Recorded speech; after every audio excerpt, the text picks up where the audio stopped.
when it comes to the investigation, the FBI is asking for people to come forward who were at that concert if they have any kind of videos that they can bring forward to hopefully shed more light on what happened last night. Right now we're sitting on a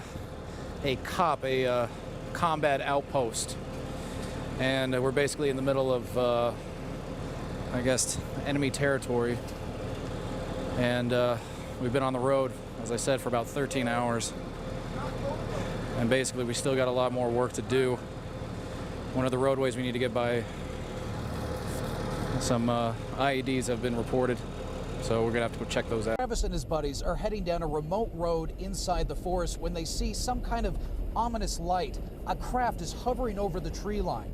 And that's when Travis's curiosity got the best of it. This entire map represents about 1.5 miles that they're searching. And when you think about that, 1.5 miles on foot in mud, soot, debris. What these patrols are essentially about is that the soldiers are going to be engaging village leaders and see if they've seen any insurgents or if they have any other troubles.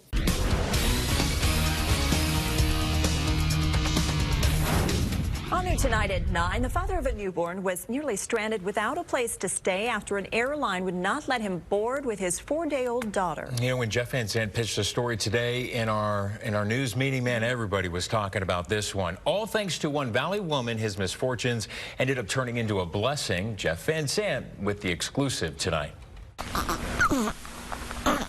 This is little Ruandria. Her father, Ruben. They're staying with this woman. You want to sit up and say hi? Joy. It's dinner time, isn't it? It's a weird living arrangement because they just met. Ruben's daughter was at Banner in the NICU. Joy is a volunteer there. And I sat down and was rocking her when her father came in. And we sort of made a connection right away. A friendship is born. Ruben is in town from Ohio to pick up his newborn daughter he just gained custody of. Joy drives him to the airport when his daughter is just 4 days old. I explained to the airline, you know, I was going to have to fly back with her. They told me the policy was to make sure that I had some kind of documentation from the hospital saying that she was clear to fly. I got all that. He showed us Banner documents giving him the green light to fly, so he gets his ticket, makes his way through security, but at the gate, Ruben is turned away. He's flying Frontier. It turns out the airline has a policy that a baby must be at least 7 days old. He's in a bad spot. I can't sleep at the airport with a newborn. You know what's going to happen. They'll take my baby away from me. With no place to go, he calls Joy. I'm coming to get you, and I'm going to take you home. So I'm thinking, taking me home, she's going to drive me back to Cleveland. But she actually brought me to a house. She's been feeding me, making sure me and my baby's all right. I thought, are you crazy? I thought if I tell anybody this, they're going to think I'm insane. Ruben is booked on another flight and will head out soon, but this new bond is something Joy and Ruben, at least my daughter has a grandma now, will never forget. She's just beautiful and wonderful. She's been so good. And I'm going to really miss her when she's gone. She could have said it's your problem and hung up the phone. So, you know, I thank her. I thank God for her and the staff at the hospital. Such a wonderful feel-good story. So we reached out to the airline, who tells us that Ruben has been rebooked on a flight that will leave here in Phoenix tomorrow, and that they've waived any charges for changing that ticket. Guys, back to you. Van Sant joins us live from the Meadow Valley. Jeff, we have been watching you get ready for this live shot for the last little while. I'm amazed you can even breathe out there. We're going to let you get to it. Yeah, guys, it's just absolutely surreal out here. I'm getting so much ash in my eyes. It's indescribable. I have never experienced anything like this. You could take a look behind me. Look at that wall of flames. Now, that just comes and goes throughout the day because there's so much smoke, and these gusting winds are pushing this thing further and further, and this thing just seems to be completely out of control. And this is a very dangerous situation in this area, and many have had to been forced out of their homes. Everywhere you look, fire. Running down hillsides, gusting winds pushing the flames towards homes and forcing many to flee. You're just looking at a fire that just came down over the hill, and it's probably going to wipe out all these houses right here. Lynn Anders is helping her sister-in-law get out of this ranch that sits in the path of the fire. They're leaving the horses and farm animals behind. They have no time to gather them up. The entire area is in the path of this blaze, including her home. Mine is right up there, and it's under attack too, so I had to leave. I'm just trying to get these kids out of here. It was like a mass exodus down here.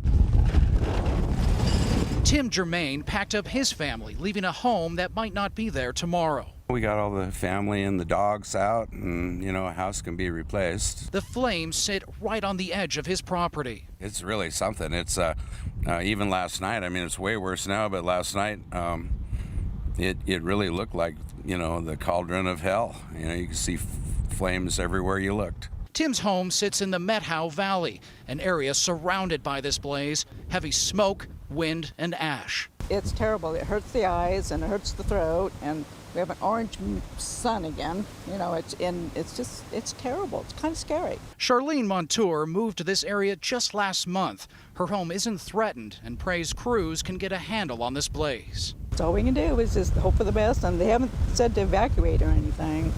So we're just sitting here until we need to go. For Tim, he's worried this early start to the fire season could spell disaster. With this kind of heat and wind, it looks like Eastern Washington's going to burn to the ground. All right, you get another live look inside the Meadow Valley, and what you're seeing right now is flames right next to a home. These fire crews have been so hard at work throughout this entire day, and the scenes that we've been seeing have been just incredible. And now we're going to push along that ridge line. We have seen so many flare-ups going up that ridge line. It keeps just pushing to the side there, and again, with these gusting winds and very hot temperatures, this thing is just going to continue to take off.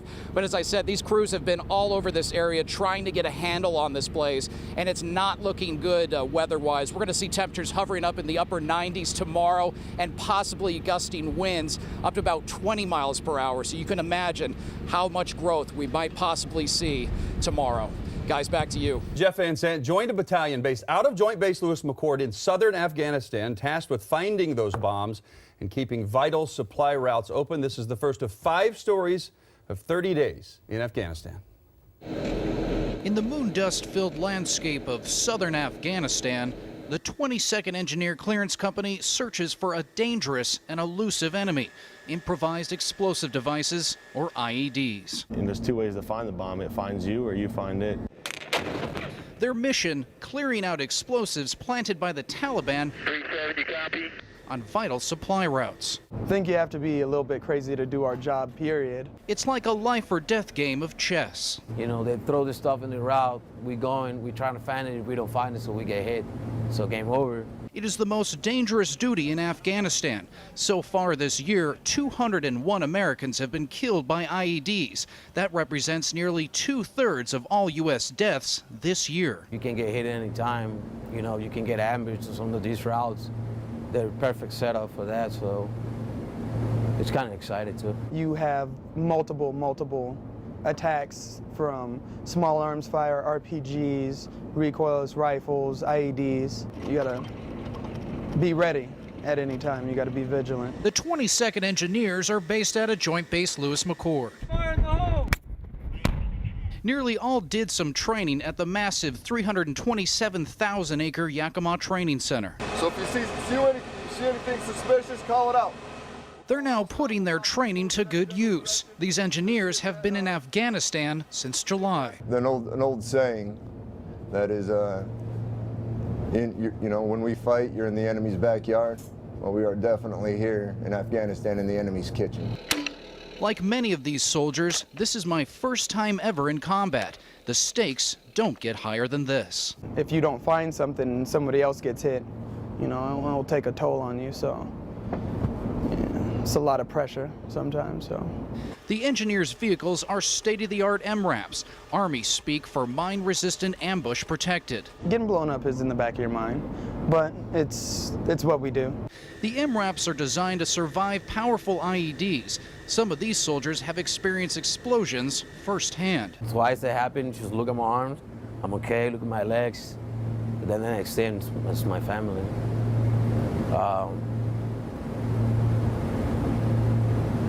After you guys, after my soldiers, that's all I have. Oh, are you right? When you see a vehicle in front of you getting all blown up, you think that they're all dead. It's the first instinct when they don't talk, but in reality, everyone's just trying to get their ears kind of see, because it's so dusty. When the truck gets hit, there's so much dust inside, it's just everywhere. kind of try to get a hold of, get your bearings, see what's going on, assess the situation. Roger, keep pushing. It's a grueling job. Missions often begin before dawn and last until the next morning. Right now we're sitting on a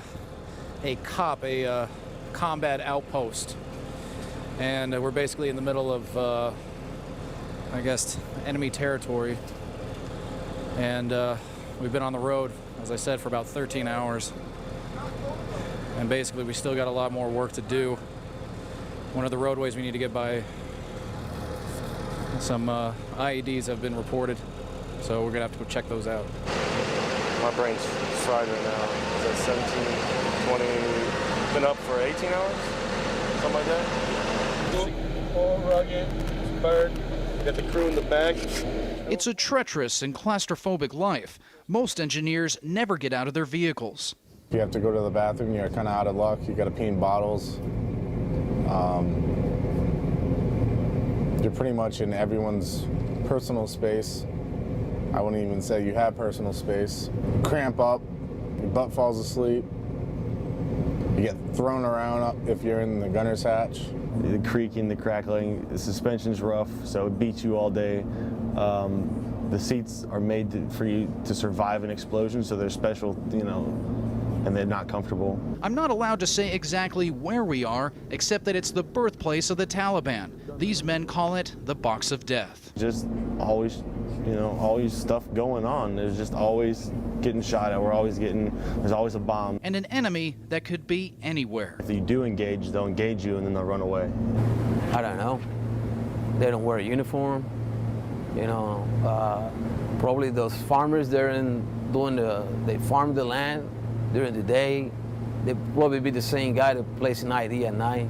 It's a battle that never ends in a country where there is no place we can call safe. And Jeff Van Sant joins us now. Jeff, I was just watching that. The images are just amazing. You were out there for 13 to 18 hours at a time. Mm-hmm. Talk about the toll, I guess, and the stress really from doing something like that. It's unbelievable. I mean, you're in a vehicle, and these things are designed to take IED blasts. So, you're strapped in. It's a 5-point harness. So you're not moving. You're not moving around in that thing, because if you do hit something, you're going to get knocked around. You're going to get something broken. And it takes a huge toll on you. That particular mission where I said we've been out for 13 hours, we ended up for 23 hours.